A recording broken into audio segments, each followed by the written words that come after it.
Et je vais faire donc partage d'écran.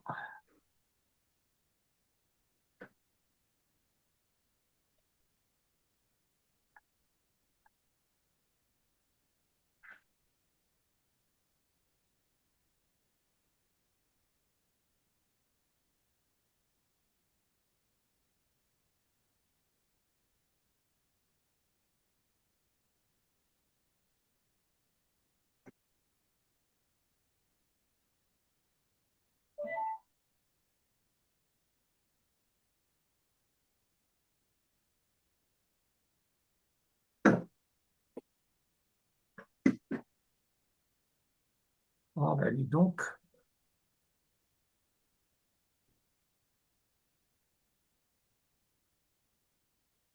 Voilà, on arrive au début. Un cours très très long. Où, où- Comment? où est-ce que vous avez trouvé, c'est un cours imprimé, là? Euh, C'est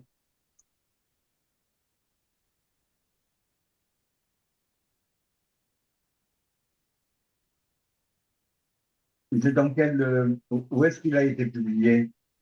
il n'a pas été publié. Ok. C'est vous qui l'avez tapé? Euh, voilà, c'est à partir de là que je voudrais commencer. Alors, vous vous souvenez que nous avons eu un ami qui nous a quittés malheureusement il y a déjà quelques années, qui est notre ami Yehuda Nakash,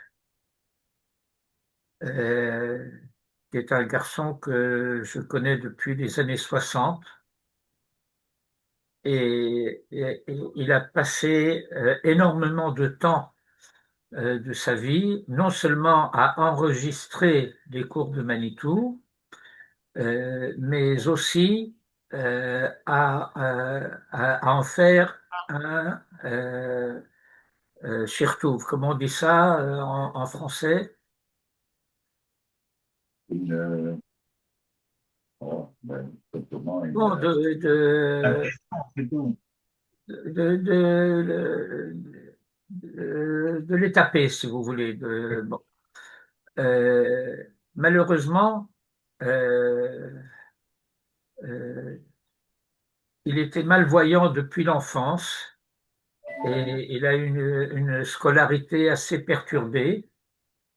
Et donc, son français était un français, comment dirais-je, auditif.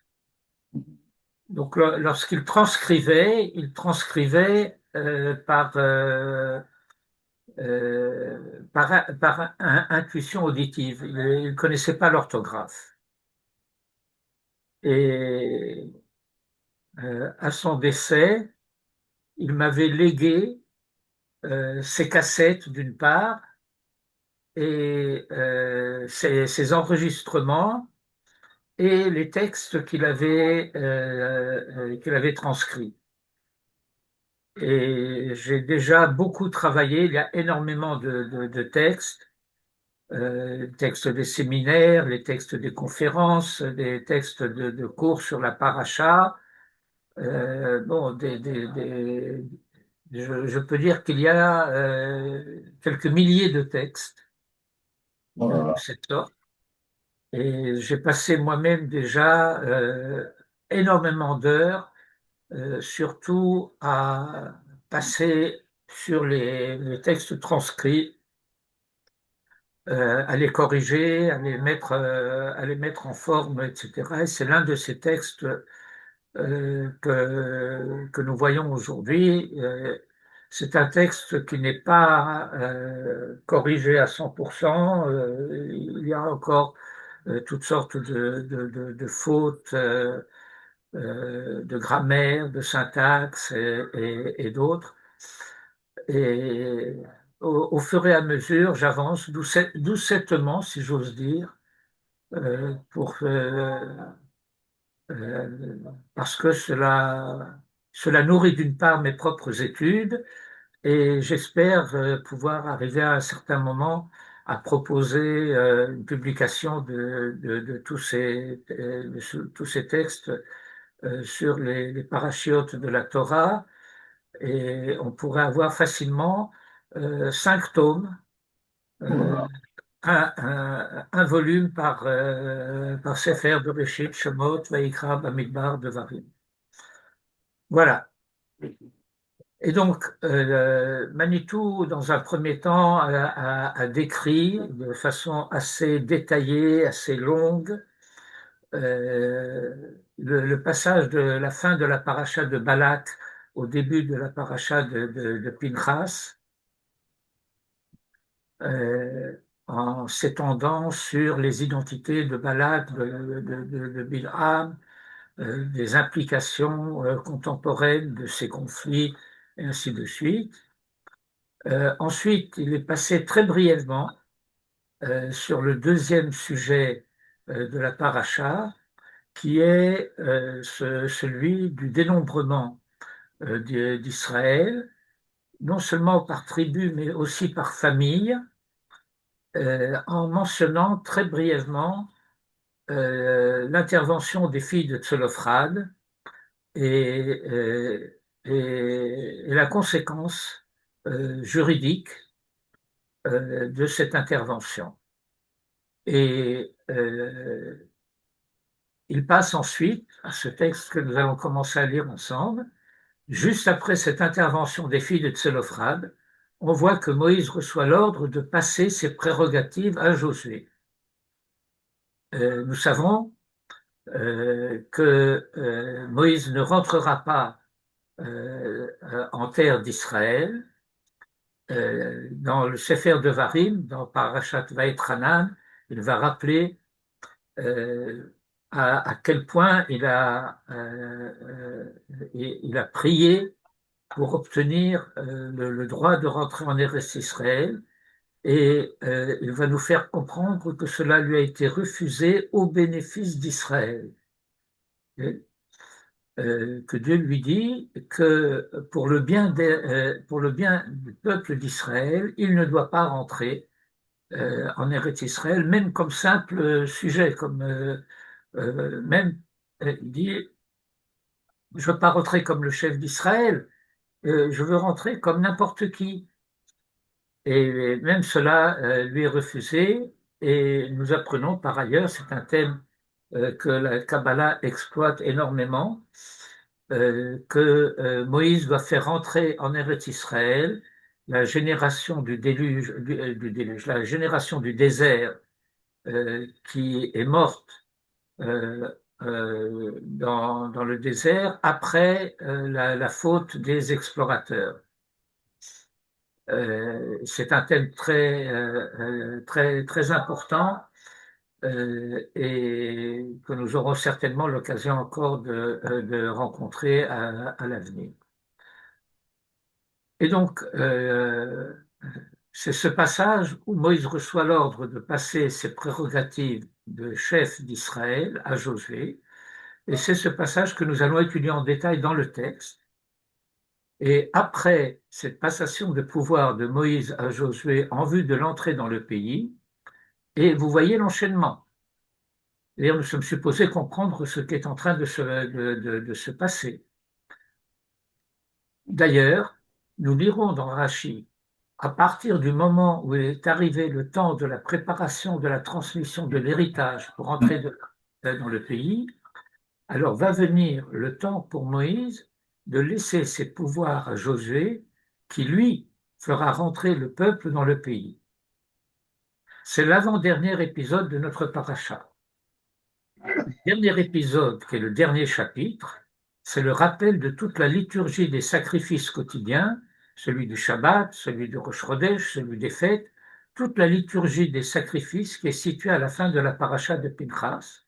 Et nous demanderons quel est le lien entre cette ordonnance de la liturgie des sacrifices, du culte du temple, avec immédiatement l'épisode précédent, c'est-à-dire la passation de pouvoir à Josué et l'ensemble des thèmes qui sont enseignés dans la paracha de Pinchas. Vous voyez que c'est de la part de Manitou un programme extrêmement ambitieux est extrêmement important et intéressant, et que finalement, en particulier à cause de questions qui l'interrompent dans le développement de son discours, qu'il arrive à la fin de l'heure et qu'il n'a pas le temps de traiter tout ce qu'il aurait souhaité traiter.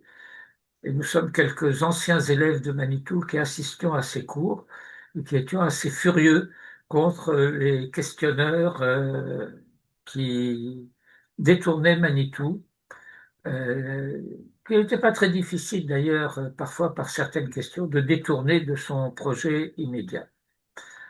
Et voilà ce qui se passe immédiatement après. Voilà donc le programme de cette paracha. J'arrive tout de suite au texte que nous allons étudier. Je vais prendre 5 minutes si vous avez une question à poser. Vous n'aurez pas dû. Oui, moi j'ai juste une petite question. Euh, Quelle différence il y a entre le dénombrement par tribu et le dénombrement par famille? Parce que ce dénombrement par famille est destiné à préparer le partage d'Eretz Israël Ah, entre les différentes familles dans le cadre des tribus. Il y a deux notions qui apparaissent ici, euh, que Manitou signale sans les traiter de façon, comment dirais-je, formelle. Il y a la notion de Yerusha et il y a la notion de Nachala. Alors, j'ai proposé deux traductions de ces termes en français et je vais expliquer très brièvement la signification traditionnelle de ces expressions du point de vue de la Torah. Nachala, c'est le patrimoine et Yerusha, c'est l'héritage. La notion d'héritage, c'est une notion par laquelle le propriétaire d'un bien est dépossédé, littéralement du point de vue de la racine hébraïque, appauvri de ce bien au bénéfice d'un héritier désigné. Quand il n'y a pas d'héritier désigné, c'est en général les enfants qui héritent. Quand il n'y a pas d'enfant, ça peut être l'épouse. Quand il n'y a pas d'épouse, ça peut être les parents. C'est un thème un peu compliqué du droit hébraïque, mais euh, la réchette, okay, c'est de la racine rach, qui signifie pauvre, et la réchette signifie appauvrir. Et donc, par l'héritage, celui qui possédait ce bien en est dépossédé, encore une fois, au bénéfice d'un tiers. Ce tiers peut être un enfant, un parent, voire, le cas échéant, un étranger, euh, quelqu'un qui n'appartient pas de façon directe à la famille. Nachala, c'est un patrimoine. Et on n'hérite pas d'un patrimoine. Le patrimoine appartient à la lignée. Et au travers des générations, il y a quelqu'un qui va devenir responsable de ce patrimoine et qui va devoir le transmettre, le moment venu, dans son intégrité. D'où le fait que nous apprenons que la génération qui va entrer en Eretz Israël va hériter de la génération du désert, celle qui est sortie d'Égypte, du droit de la possession d'Eretz Israël, et chaque famille va recevoir en partage une parcelle de cette propriété qui va devenir la nachala de cette famille. À ce titre, il va y avoir un certain nombre de dispositions pour empêcher qu'une partie de ce patrimoine passe d'une tribu à une autre tribu. Si les filles héritaient d'une partie de ce patrimoine, étant donné que la filiation par par tribu passe par le père, si quelqu'un de la tribu de Naphtali épouse une fille de la tribu de Zébulon, alors les propriétés que cette fille aurait héritées ou acquises vont passer en tant que patrimoine dans la tribu de Naphtali. C'est pourquoi, a priori, nous avons un double a priori. Le premier a priori, c'est que du point de vue de la Torah, il y a parfaite égalité entre les hommes et les femmes du point de vue des devoirs et des obligations par rapport à la Torah. Et puis, il va y avoir des raisons secondes, pour reprendre le terme que Manitou utilisait, qui vont faire que les femmes vont être exemptées de certaines obligations par rapport aux mitzvot, par exemple. Ce que nous apprenons en particulier dans une paracha de la Gemara de Kiddushin, Kol mitzvah shehazman gerama, anashim chayavim venashim peturot. Toute mitzvah qui est déterminée par le fait qu'un moment particulier du calendrier ou de l'heure de la journée détermine que cette mitzvah devient à réaliser, mitzvah shehasman gerama, anashim chayavim, les hommes y sont tenus, venashim peturot, et les femmes en sont exemptées. Dire que la femme en sont exemptées, cela veut dire que a priori, elles devraient y être soumises, mais que pour une raison seconde, qui est la relation au temps, qui est différente entre les hommes et les femmes sont exemptes des mitzvot déterminés par le calendrier ou par l'heure. Quand tu Et veux dire mitzvot, tu veux dire mitzvot tracé? oui, c'est comme mitzvat assez chez Hazman C'est Gerama, ça, il manquait Anashim assez. Chayavim, Venashim Peturot. Ça, c'est- Et alors, il y a certaines exceptions à cela sur laquelle la Torah intervient, la Gemara intervient en détail. Par exemple, on va nous enseigner que la lecture de la Megillat Esther, qui est une mitzvah shazman gerama, eh bien, les femmes y sont tenues également. Euh, et on explique que, étant donné qu'elles ont été sauvées de la même manière que les hommes du danger qui les guettait à cause de Haman, et qu'elles ont été sauvées grâce à Esther, alors les femmes sont aussi concernées par cette mitzvah. Euh, Le Birkat Amazon aussi. comment? Le Birkat Amazon. Je n'ai pas Ah, compris.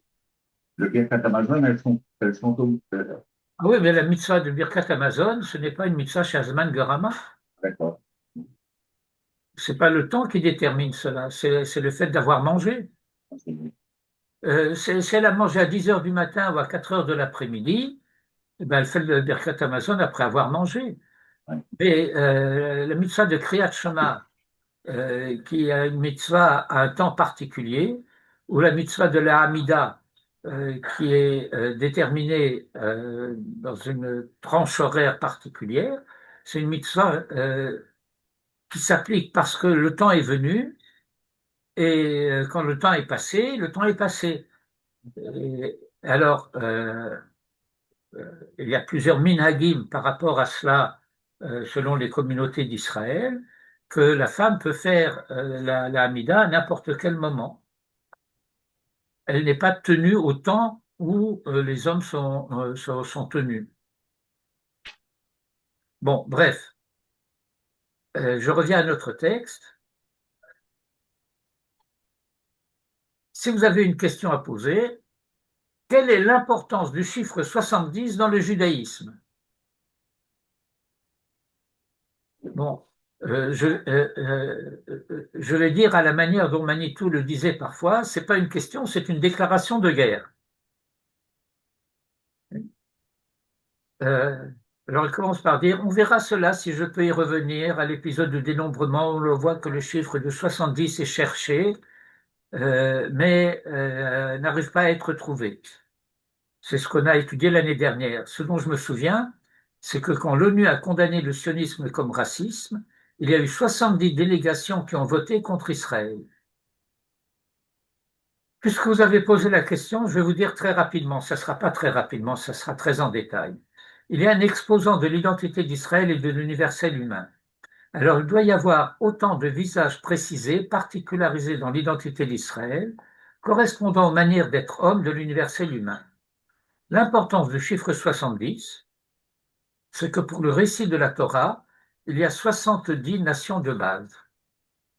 70 nations de base apparues après l'épisode de la tour de Babel. Il doit y avoir donc une spécificité à l'indice 70 de la manière d'être Israël, pour que chaque visage d'Israël corresponde à chaque visage des nations. Bon, c'est un peu mal formulé, pour que à chaque visage d'Israël corresponde un des visages des nations. Au niveau du chiffre 70, c'est le chiffre du récit biblique depuis l'origine de l'histoire de l'humanité. Mais nous voyons la réalité que cela désigne fonctionner de notre temps. Il y a autant de manières d'être juif qu'il y a eu de civilisations visitées par les juifs. Par exemple, qu'est-ce qui fait la différence entre un juif marocain et un juif polonais? Eh bien, ça ne vient pas des juifs, cela vient du Maroc et de la Pologne. Cela veut dire que l'identité d'Israël, on a les juifs qu'on mérite. Je veux dire qu'on a les goïms qu'on mérite. Il y a autant de manières d'être Israël qu'il y a de manières d'être homme. En tout cas, la question que vous deviez poser est, et les peuples que les Juifs n'ont pas visités, quel serait leur sort? C'est un autre sujet. Je dois vous dire que tous les peuples ont été visités par les Juifs. C'est une formulation un peu rapide. Tous les peuples ont été visités par les Hébreux. Parce que ce à quoi Manitou fait référence ici de manière indirecte, c'est le thème de la disparition des 10 tribus qui ont été exilées en premier par les Assyriens et qui se sont éparpillées au travers tout l'Orient, le Moyen-Orient et l'Extrême-Orient, et qui ont été quasiment absorbées par les populations d'Extrême-Orient. Je dois vous dire que tous les peuples ont été visités par les Juifs. C'est un terme ici qui est anachronique. Mais qu'il y a des civilisations qui sont absorbantes de leurs Juifs. Les Juifs disparaissent, par exemple, la civilisation extrême-orientale. Il y a eu énormément de communautés juives, par exemple, en Chine, mais la civilisation chinoise est tellement assimilatrice que les Juifs disparaissent. Je crois que dans la civilisation européenne, le seul pays qui est dans ce cas, c'est la France. La France a une capacité assimilatrice considérable qui fait disparaître les communautés juives. C'est un mythe de croire qu'il existe un judaïsme français.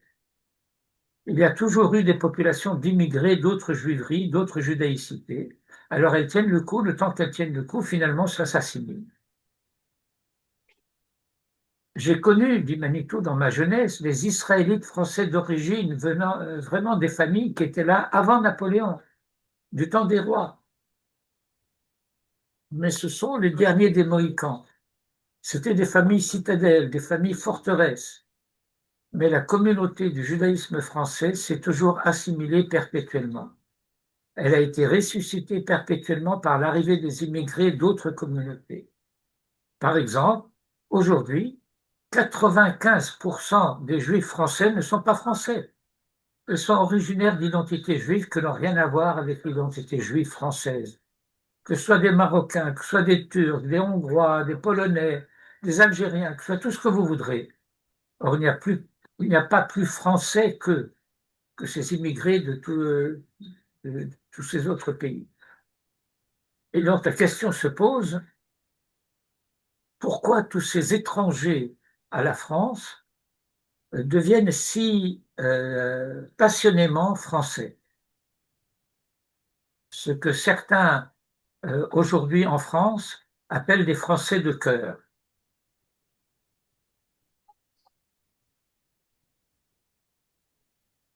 Or, il n'y a pas plus français qu'eux, mais c'est un autre problème.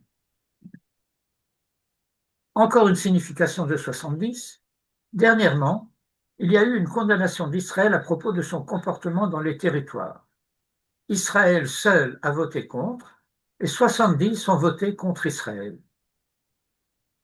Cela commence à devenir des coïncidences. Je veux dire, gardez ce chiffre avec sa signification. C'est le chiffre de la multiplicité, 70. Alors justement, dans cet épisode du dénombrement, si on a le temps, on lira Rachi, on cherche à la loupe s'il reste 70 noms en Israël. En descente en exil d'Égypte, il y avait 70 noms en Israël, et 5 ont disparu. Bon, en réalité, il en faut 71 et 6 ont disparu. Alors les 5 filles de Tselophrad doivent avoir le privilège de restituer les 5 qui manquaient. Mais il en manque encore un, on verra cela tout à l'heure si on a le temps. Si on a le temps. Prenez le texte depuis le verset 12 du chapitre 27, on va le lire directement dans le verset et avec Rachid. Juste après la révélation que Dieu donne à Moïse concernant le statut de l'héritage, et c'est les derniers versets. Il faut dire, Manitou a dit c'est les derniers versets. On doit corriger pour dire ce sont les derniers versets. Concernant l'épisode des filles de Tselophrad, nous avons le verset suivant. Vayomer Hashem el Moshe, et Dieu dit à Moïse, allez el har ha'avarim, monte sur la montagne qu'on appelle en hébreu ha'avarim. Avarim, les passages. Par exemple, ceux qui ont fait la guerre du Sinaï savent Ma'avar Amitlé, Ma'avar, ce sont les montagnes qui gardent les passages. Regardez dans Avarim, Ivri, c'est la même racine. Alors ce Ivri-là, il va devenir Ivri. Allez à El Har Ha'avarim Hazé, monte sur cette montagne, Ure'e et Ha'aretz Asher Natati Livnei Israël, et vois la terre que j'ai donnée aux enfants d'Israël. Veraïta ota, et tu la verras, au moins il l'a vue. Venez Safta el Amecha, et tu seras adjoint à ton peuple. C'est une formule hébraïque pour dire tu rejoindras tes ancêtres là où ils sont. La traduction française Venez Safta el Amecha est et tu seras recueilli par ton peuple comme ton frère Aaron. La traduction est exacte au point de vue littéral, mais en hébreu, cela veut dire tu mourras. Le Ramchal, Rabbi Moshe Chaim Luzzatto, a donné cette expression qui revient souvent dans l'histoire des patriarches en particulier, comme signe de l'enseignement de l'existence du monde à venir, le monde que les âmes rejoignent, quoique ce sont deux définitions que je vous ai données là.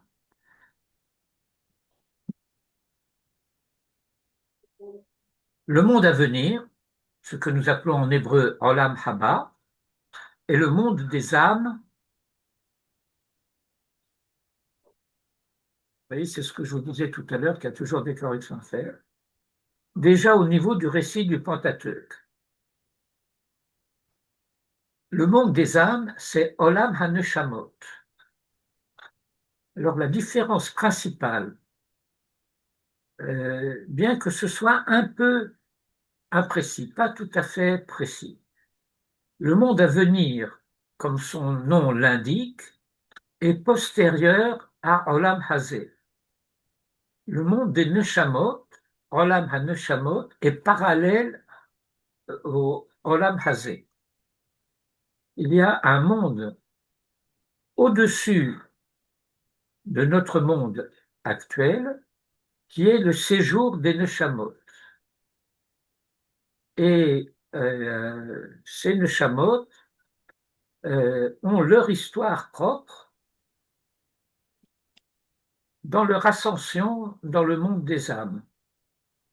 Et l'une des fonctions du Kaddish, pendant l'année de deuil et ensuite à chaque anniversaire du décès, est d'aider la Neshama dans son ascension dans le monde des Neshamot. Et donc, le monde des âmes, déjà au niveau du récit du Pentateuque, c'est-à-dire là où se trouve ton peuple, ceux qui ont déjà vécu. Gam ata, toi aussi, Kacher Neesaf Aharon Achicha, comme a été recueilli là-bas Aaron ton frère.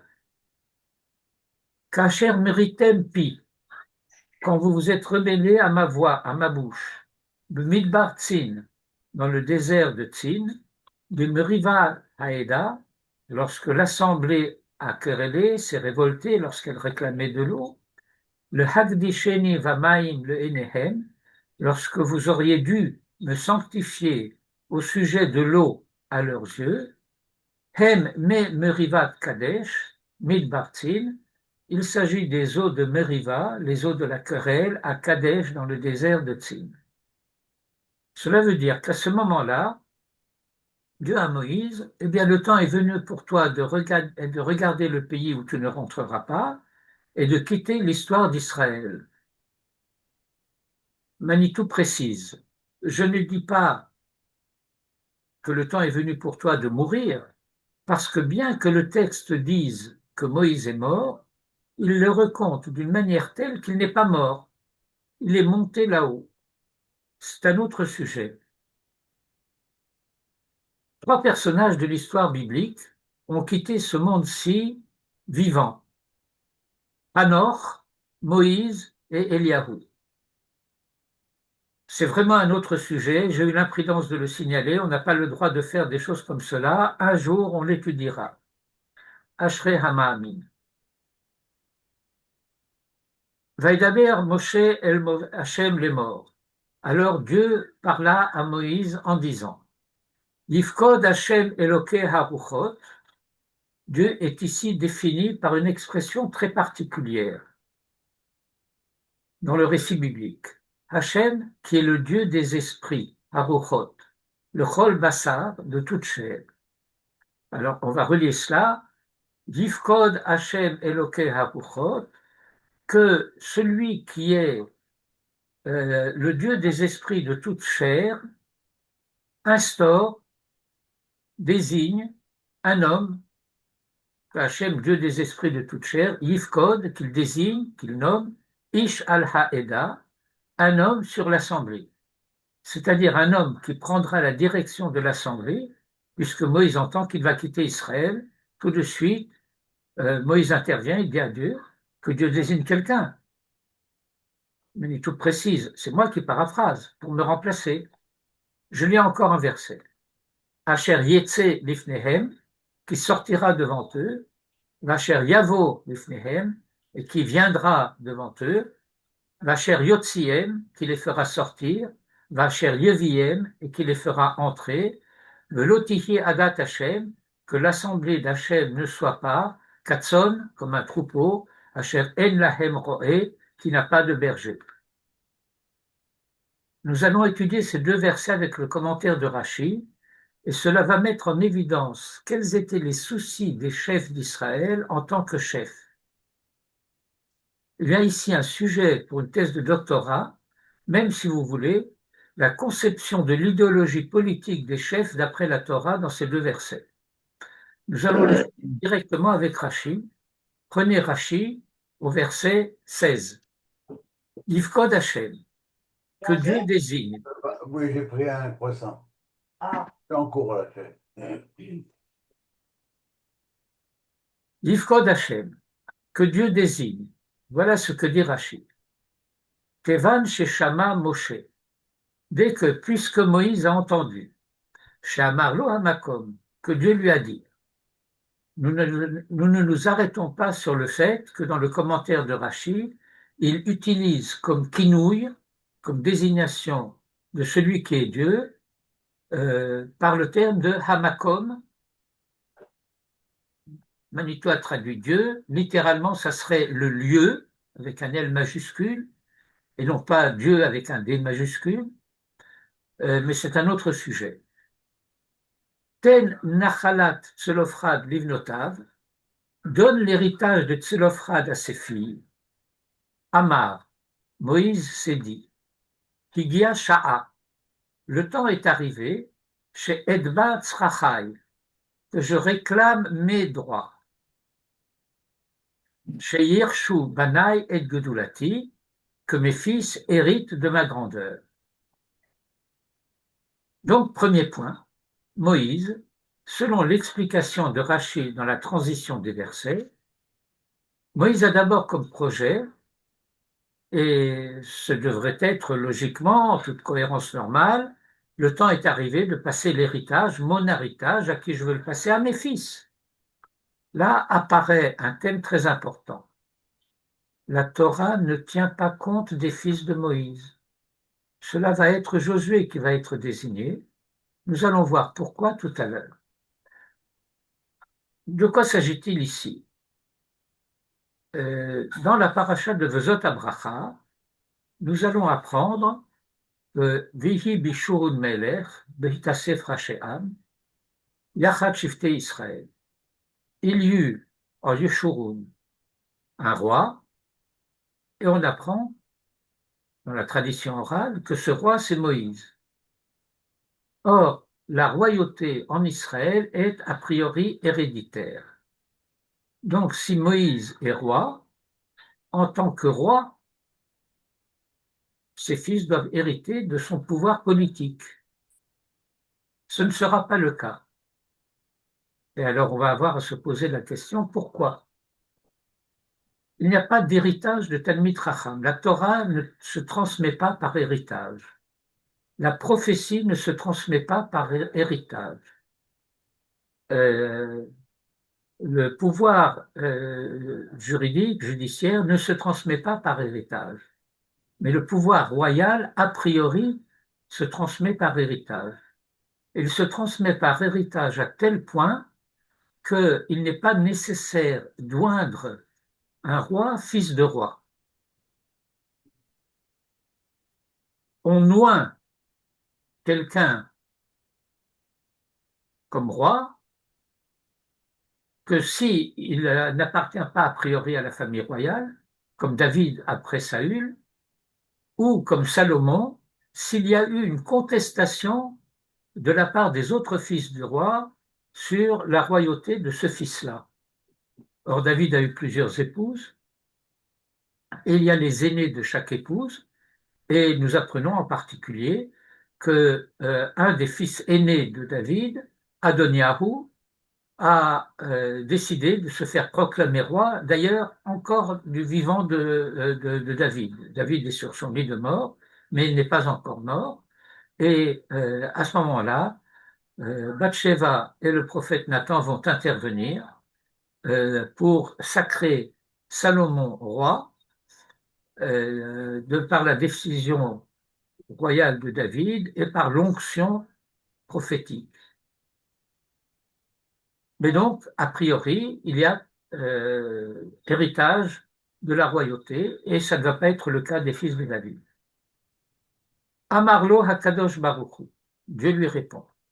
Lo chen alta b'machashava lefanai. Ce n'est pas ainsi que j'ai décidé. Littéralement, cela veut dire, ce n'est pas ainsi que le projet, Mahashava, est monté devant moi. Ça n'est pas ce que tu proposes, mon projet. On va essayer d'élucider ce projet très rapidement. Kedaihu Yehoshua, c'est Josué qui est apte, litol sachar shimusho, de recevoir le salaire du fait qu'il a servi, qu'il a été shamash, le shamesh, servir. L'expression dans le Talmud, le shamesh et rabo, servir son maître, c'est plus qu'être son élève. Josué n'était pas seulement l'élève, le disciple de Moïse, tout Israël était l'élève de Moïse. Mais Josué est appelé le shamash de Moshe, le mesharet. Il a servi son maître. Il y a cette notion de shimush talmidei chachamim que je voudrais élucider là.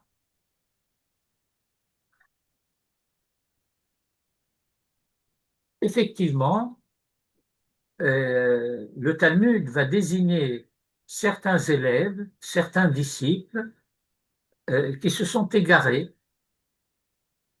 parce que, dit le Talmud, ils n'ont pas servi leur maître autant qu'ils auraient dû.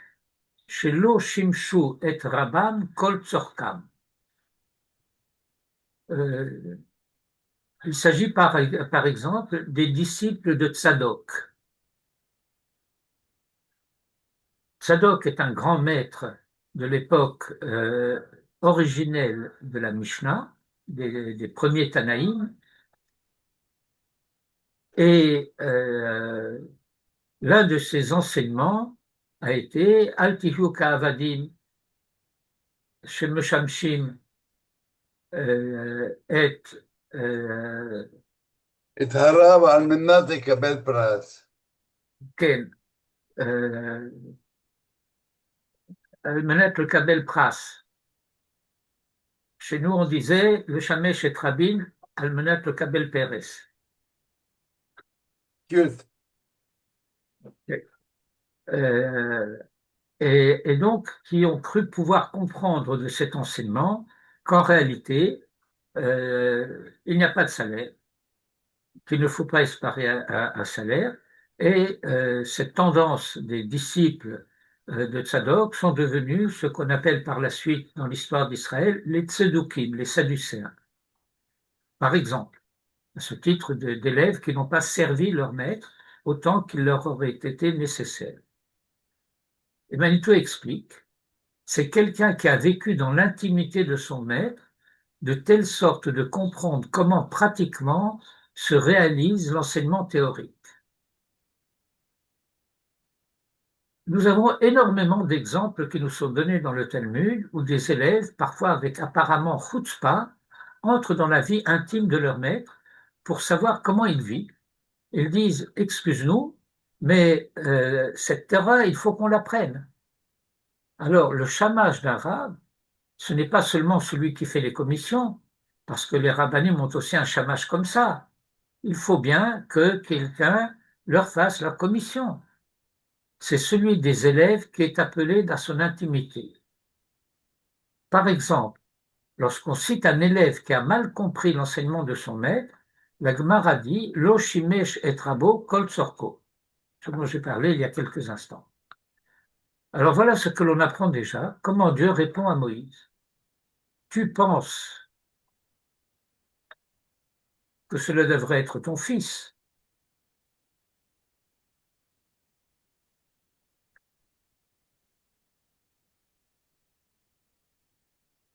Non, c'est ton élève. Quel élève? Celui qui a droit au schar shimouch.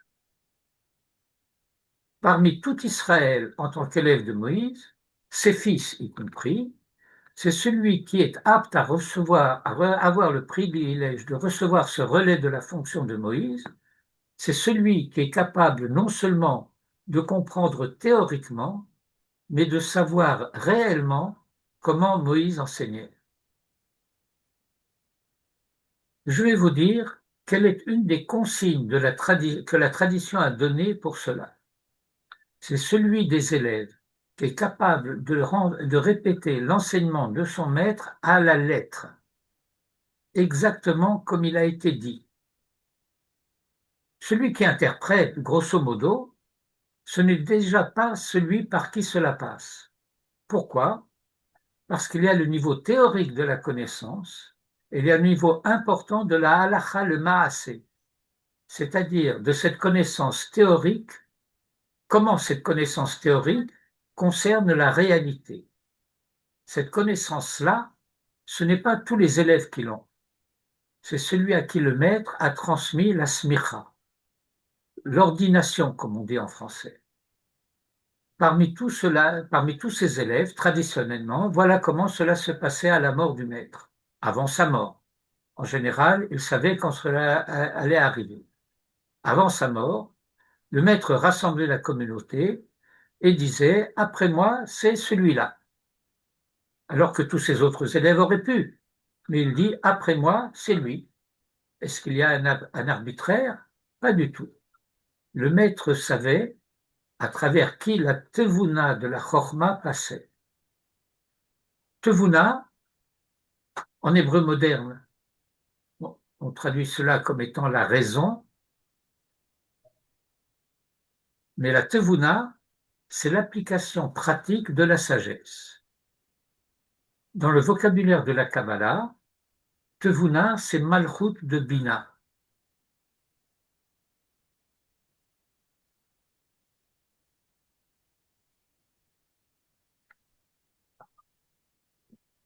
Il y a une blague israélienne que je vais vous rappeler, vous l'avez déjà peut-être entendu.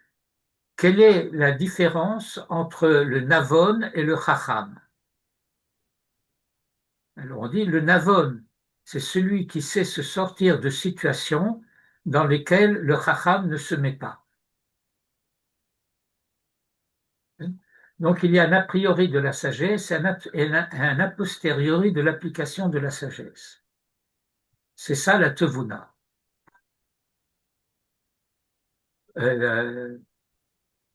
Aujourd'hui, du Manitou, cela se passe tout à fait différemment. Vous avez un collège électoral qui élit le successeur du précédent.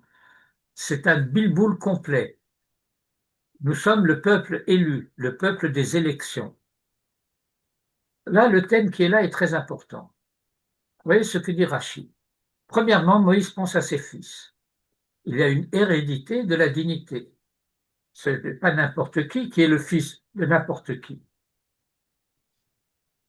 Je veux dire, les fils de Moïse, ce ne sont pas n'importe qui, ce sont les fils de Moïse. S'il y a dans l'identité de Moïse quelque chose de particulier, ce privilège apparemment, premièrement, passe à ses fils. Alors Dieu lui répond, non, pas tes fils, tes élèves. Et parmi tes élèves, celui qui reçoit le srar shimouch. Nous avons un autre texte qui indique que Josué ne quittait pas Moïse lorsque Moïse recevait la révélation.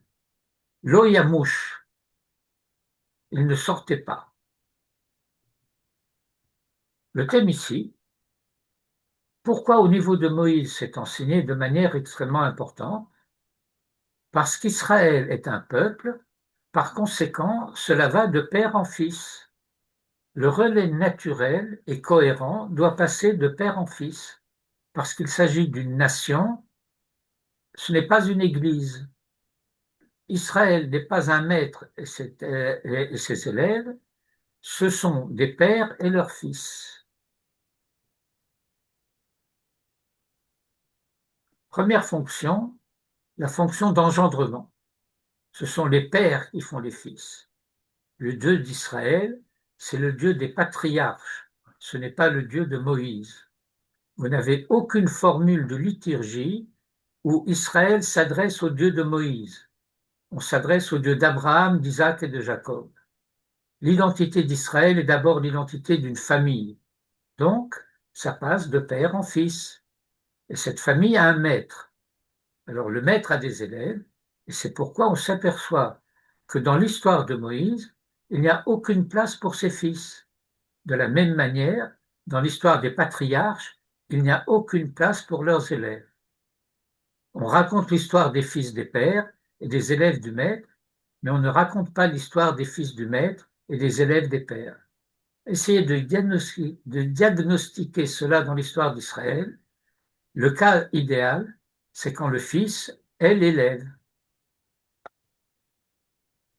D'ailleurs, L'enseignement du Talmud qui établit que les élèves sont comparés à des fils est donné sur le verset Veshinantam levanecha.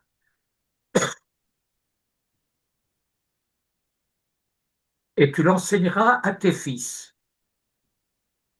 Dans ce verset, le Talmud implique que les élèves sont comme des fils.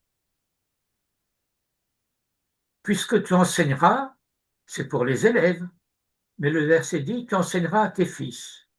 Alors, le Talmud en déduit, donc les élèves sont comme des fils. Mais c'est important de voir que cet enseignement est donné à propos d'un verset qui concerne les fils et pas les élèves. Voilà donc ce qui se passe. Cela va passer par Josué. Je continue dans Rachi, qui a parlé de Josué ci-dessus. Shelo mash mitoch haohel, comme je l'ai signalé tout à l'heure, dit Manitou, parce que Josué n'a pas quitté, n'a pas bougé du dedans de la tente d'assignation où Moïse recevait la révélation. Vezehu she'amar Shlomo, et c'est cela que Salomon a dit dans le livre des Proverbes, Michelet 27, 18. Cela fait allusion à un verset des Proverbes, chapitre 27.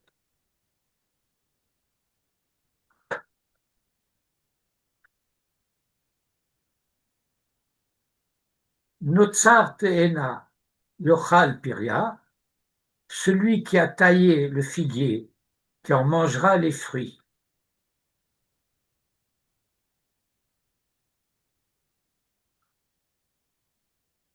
Les deux lignes ici sont des lignes qui m'ont servi par la suite pour éditer le texte, donc je passe à la suite.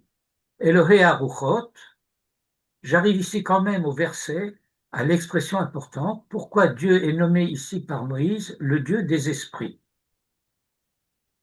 Elohei Aruchot, le Chol Bassar, le Dieu des esprits de toute chair.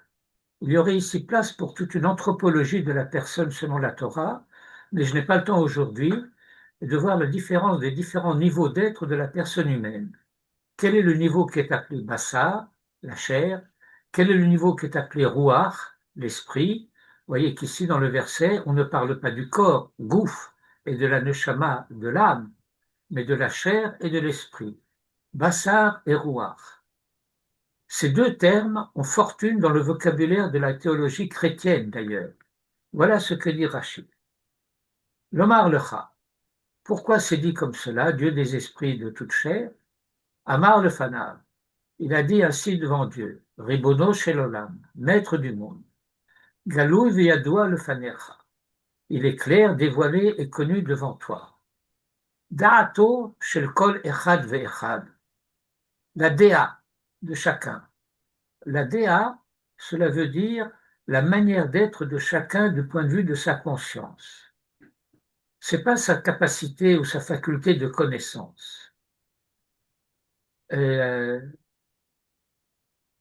Dans l'hébreu classique médiéval, le terme de déa est souvent utilisé pour traduire ce qu'on appelle en français les mœurs.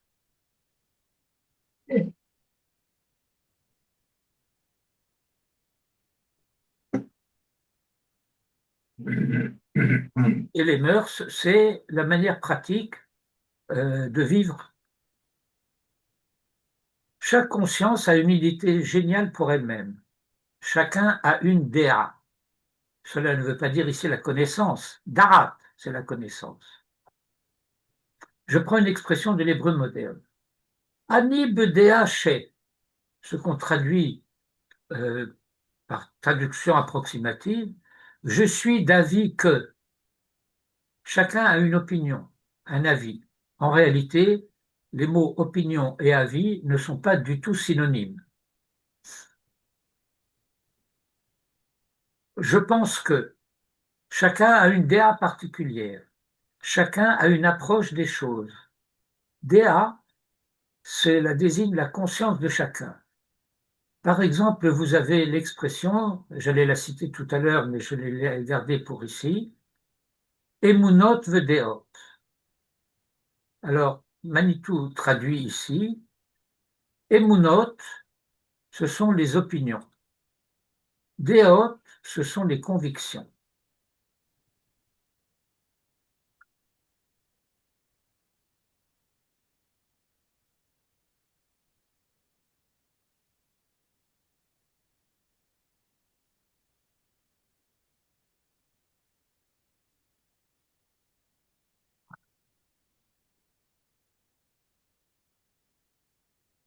Alors, c'est un passage particulièrement intéressant et important, mais qui demande, comment dire, une analyse peut-être plus détaillée et qu'on n'a pas vraiment le temps de faire.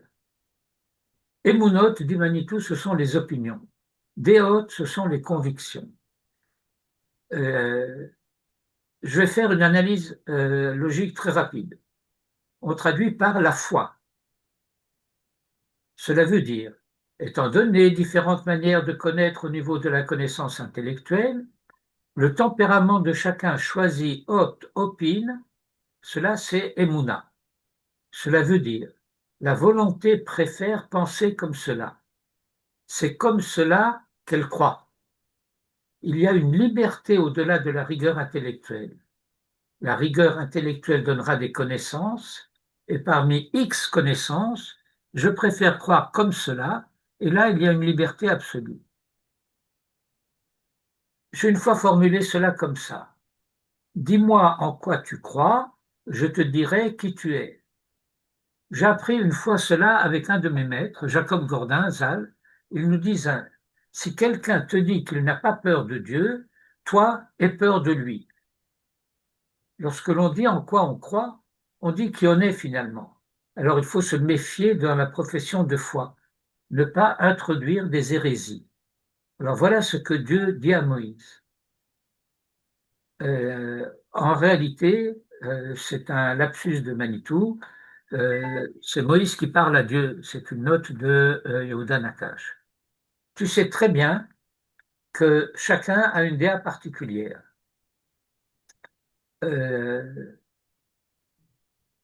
J'ai étudié cela avec M. Gordin d'ailleurs.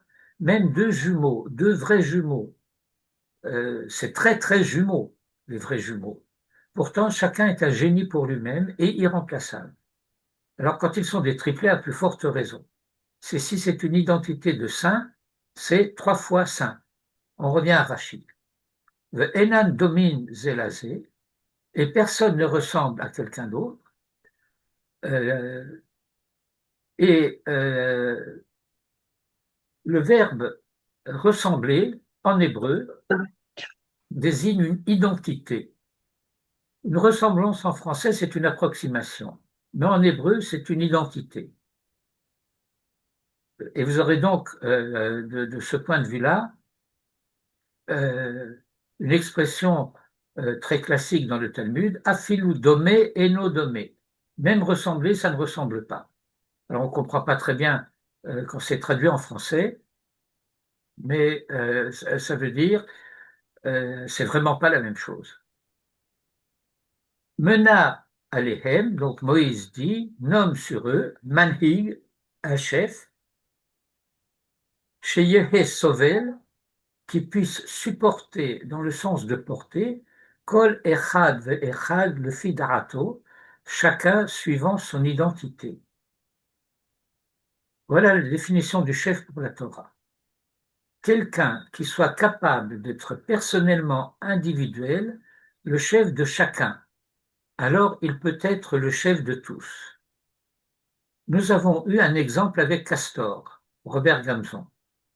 On a eu comme chef de mouvement de jeunesse quelqu'un qui était capable d'être le chef de chacun, alors il a été le chef du mouvement. Et pour le remplacer, vous avez compris la suite. Il n'y a pas de remplaçant. Et je dirais que c'est une règle, par exemple, pour la désignation d'un rabbin d'une communauté. Le rabbin doit être le rabbin de toute la communauté. Et le drame des communautés contemporaines, c'est que le rabbin n'est que le rabbin de ses paroissiens. il n'est que le rabbin de Anshe Shlomeinu, comme on dit en hébreu. Actuellement, en France, c'est assez dramatique lorsque le rabbin n'est que le rabbin des juifs pratiquants. Il y a un drame dans la communauté. Le rabbin doit être le rabbin des juifs. J'en ai connu un. C'était le grand rabbin Shidi. C'était un rabbin comme ça. Il y en a eu d'autres, mais je ne les ai pas connus. C'est méchant ce que je dis là.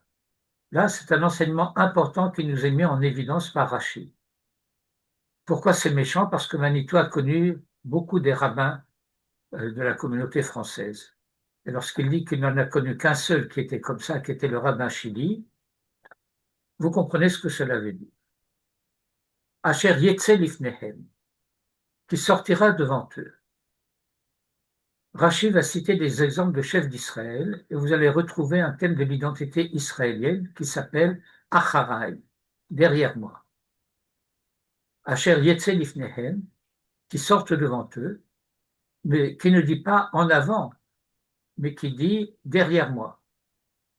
Regardez comment spontanément c'est revenu dans l'identité contemporaine. Quand on voit dans les statistiques des guerres d'Israël le nombre d'officiers et d'officiers supérieurs parmi les victimes, c'est impressionnant. Le nombre de capitaines, de commandants, de colonels tombés au combat. C'est parce qu'ils ne disent pas en avant, ils disent après moi. Ils sont en tête et donc ils essuient les premiers le feu de l'ennemi. Lo que derech malchei haumot, pas selon la manière d'être des rois des nations, chez Yoshvim bevatehem, qui sont dans leur maison, ou meshalchin et trayalotehem, et qui envoient leurs soldats, leurs armées, la milchama à la guerre. Et là, comme Moshe Asiti Ani, mais comme moi j'ai fait, c'est Moïse qui parle, chez Nilchamti besichon ve'og, lorsque j'ai fait la guerre contre Sichon et contre Og, d'après ce qui nous est dit dans les Nombres au chapitre 21,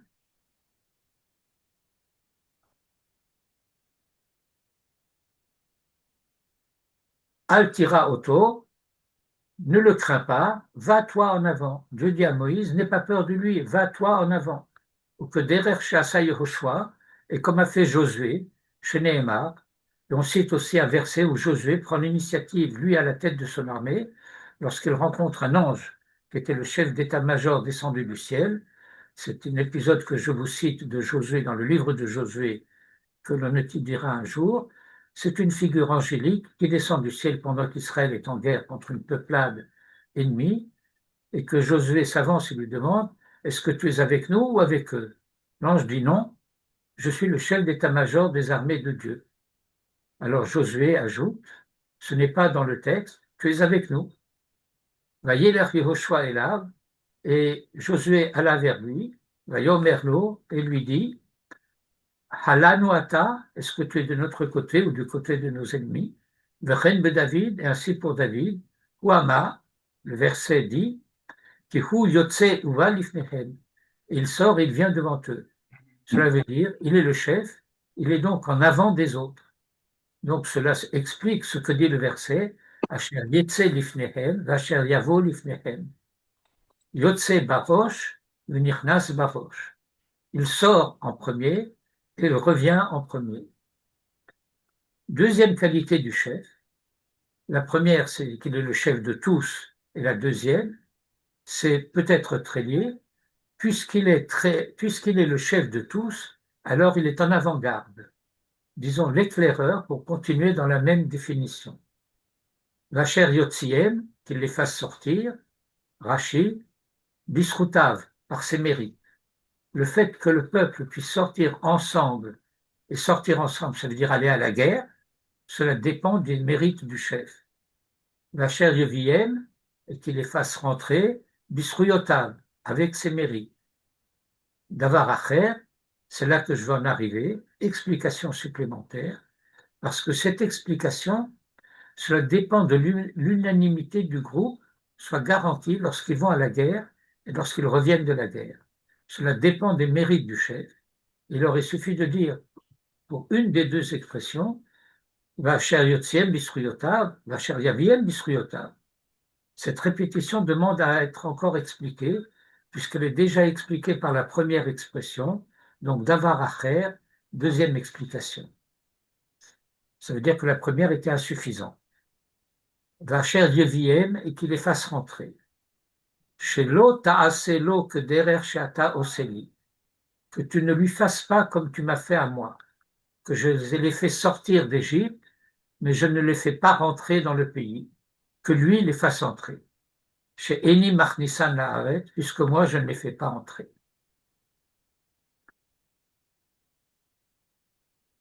Vous avez encore un peu de patience, parce que le temps est écoulé. Mais je pense que ça vaut la peine de persister un peu. Vous êtes d'accord? בבקשה. On va s'arrêter un peu sur ce Rashi. C'est difficile, parce que si c'est Dieu qui va choisir Josué, il sait très bien qui il choisit.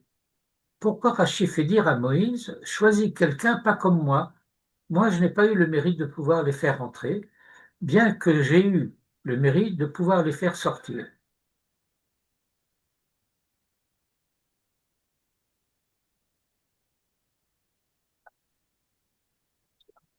Pourquoi? Parce que grammaticalement, c'est un subjonctif, pas un passé composé. C'est-à-dire l'explication qu'ajoute Rashi est nécessaire au point de vue exégétique, mais elle semble absolument inutile du point de vue du sujet. Que Moïse intervienne avec un mot précis pour dire et choisis-leur quelqu'un mieux que moi qui puisse les faire entrer en Israël, Dieu sait très bien qui il va choisir.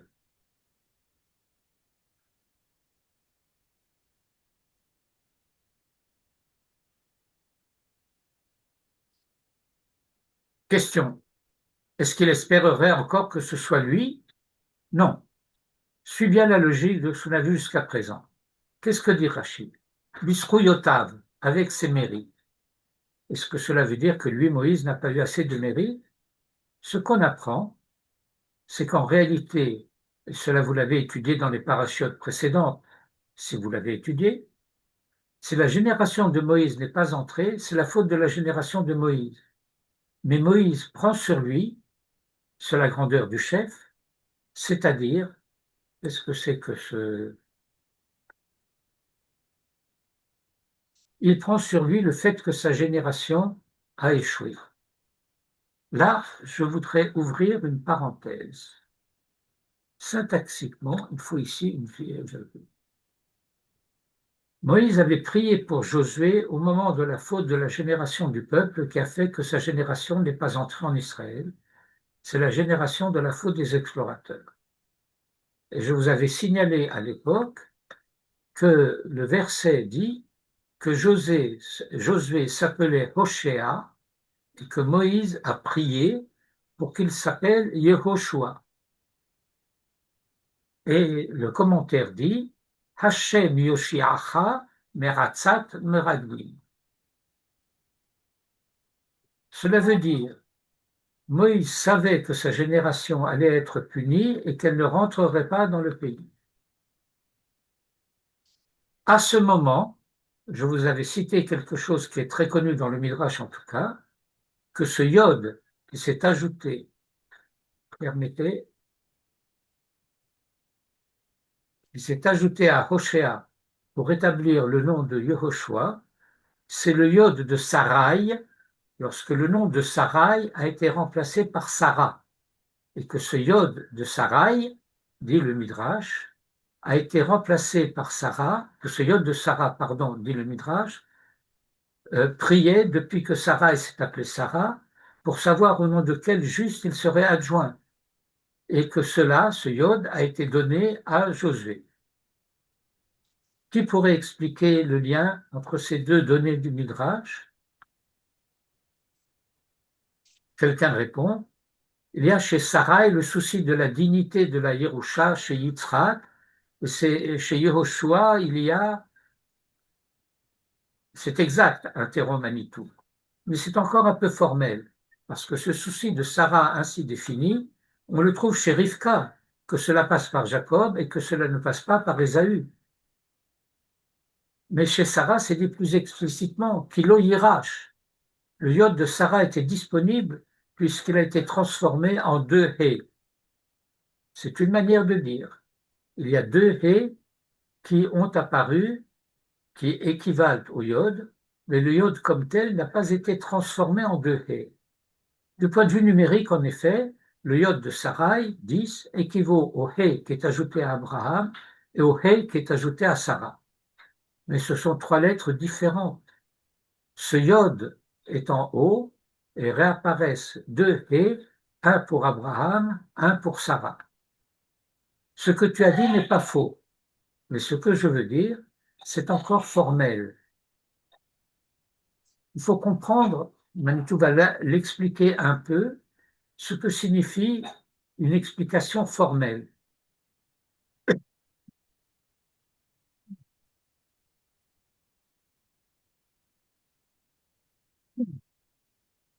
Formelle ici est en opposition à existentielle, qui correspond à quelque chose dans le réel de la vie. Ce que je veux mettre en évidence du Manitou, c'est que la promesse de la terre est donnée à Abraham grâce à Sarah, et c'est Josué qui va la concrétiser et faire qu'Israël mérite cette terre. La faute de la génération des explorateurs vient du Erev Rav. Donc, c'est très proche formellement de ce que vous avez dit. Alors, ce qu'il faut comprendre, c'est que la promesse de la terre est donnée à Abraham grâce à Sarah. Et c'est par Sarah que les enfants d'Abraham sont des Hébreux. Donc, vous reliez cela à la terre des Hébreux. On me pose souvent la question, c'est un peu général, mais on peut la relier, où est la base dans la Torah qu'on est juif par la mère? Vous savez qu'on est juif par la mère, on est Sfarad ou Ashkenaz par le père. Il n'y a qu'à voir l'exemple d'Abraham. Le fils d'Abraham par Sarah est hébreu. Le fils d'Abraham par Hagar est égyptien. C'est le même père. Peut-être pas exactement le père. En réalité, le père d'Ishmaël, c'est Abraham, pas Abraham. C'est à deux stades de l'histoire d'Abraham. Ishmaël est né quand Abraham était encore Abraham, mais c'est le même homme qui est Abraham et Abraham. Cela s'appelle Mita Aramite. Ce n'est pas pour rien que prendre une femme étrangère, cela veut dire prendre un lit araméen. Dans le langage du Talmud, prendre une femme étrangère, cela veut dire se préparer un lit araméen, Mita Arami. Or, Hagar n'était pas du tout araméenne, elle était égyptienne. Mais c'est le stade où Abraham a encore son nom araméen, Avram, Av le Aram. D'ailleurs, cela se relie à Pinchas. Nous avons un thème du Talmud, qui a été mis d'ailleurs dans les prières que l'on dit à la Brit Mila, que celui qui prend une aramite Canaïm Pogimbo. Cela se réfère à l'épisode où Zimri ben Salou, alors on disait que c'était un fils de Salou, qui était le chef de tribu qui avait pris la Midianite Cosbi Batsour, où Pinchas est intervenu, et Pinchas est appelé Asher Kiné le Shem Hael. Il a la jalousie de son Dieu. C'est le début de la paracha. Alors on dit Kanaim Pogim Bo. On emploie l'expression de aramite là aussi.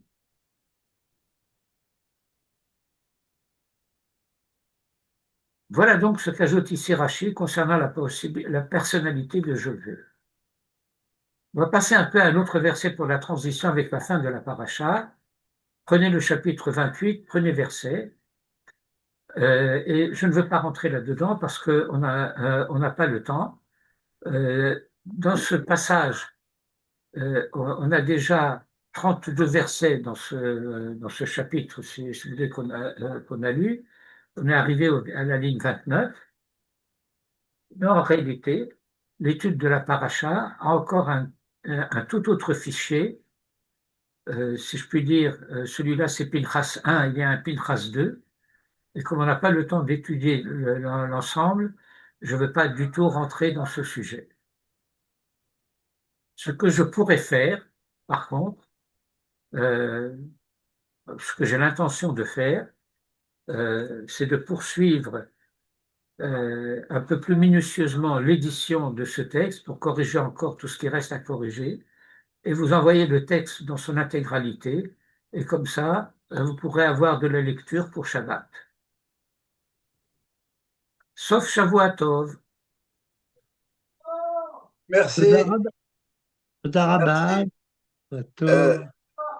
Trois choses, si je peux me permettre. La première, c'est que tout le discours de Moshe Rabbeinu à Dieu, c'est chutzpah, hein, il lui donne des conseils.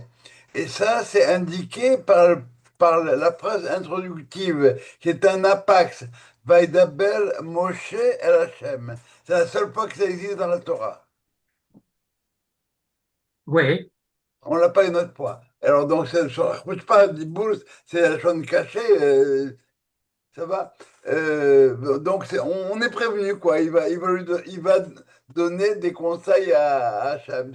oui, mais je te rappelle que Rachid a expliqué juste avant, juste après sur ce verset, que Moïse dit, le moment est venu pour moi de réclamer ce qui me revient. À ce moment-là, c'est pas Vaïdaber, ce serait c'est très gentiment, ce serait Vaïomer, pas Oui, Vaïdaber. mais puis il dit, je vais réclamer mon dû, c'est Lachon Midat Hadin. Oui, bon, mais c'est rouge pas quand même.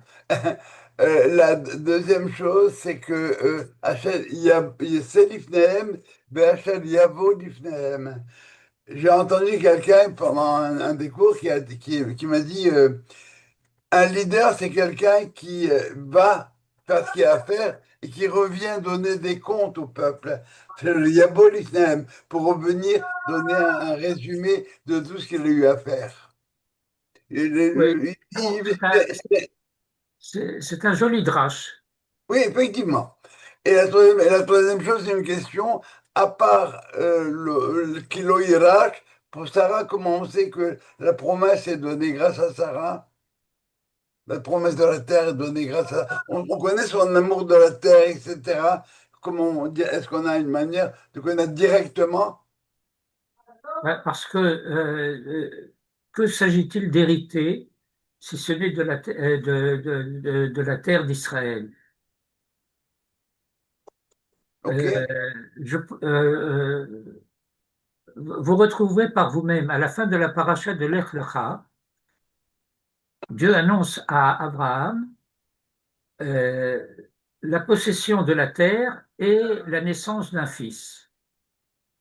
C'est dans le même verset que euh, la promesse de l'héritage de la terre, le Zaracha eten et Haaretzazot, et à propos de ce passage où Sarah dit Loïrach, etc., Dieu dira à Abraham, Kol asher yomar lecha Sarah shema bekola, ki beyitzra ki kare lecha zara. OK. C'est pas... Kol asher yomar lecha Sarah shema bekola, ki beyitzra ki kare lecha zara. כי לא יירש בין Oui, האבות עם j'entends, בני j'entends. מצרים. Bon, on est encore... c'est pas direct, quoi. Autrement dit, c'est encore au niveau du drache. Non, euh, C'est pas pshat. comment ça, C'est c'est pas pas, possible?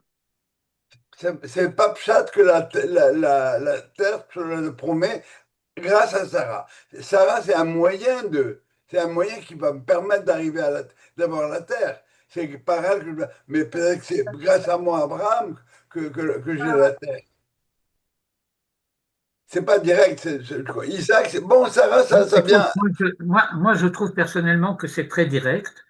Alors, nous avons, comment dire, nous avons une Ah, querelle, nous avons une querelle de compréhension. ok. Non, non.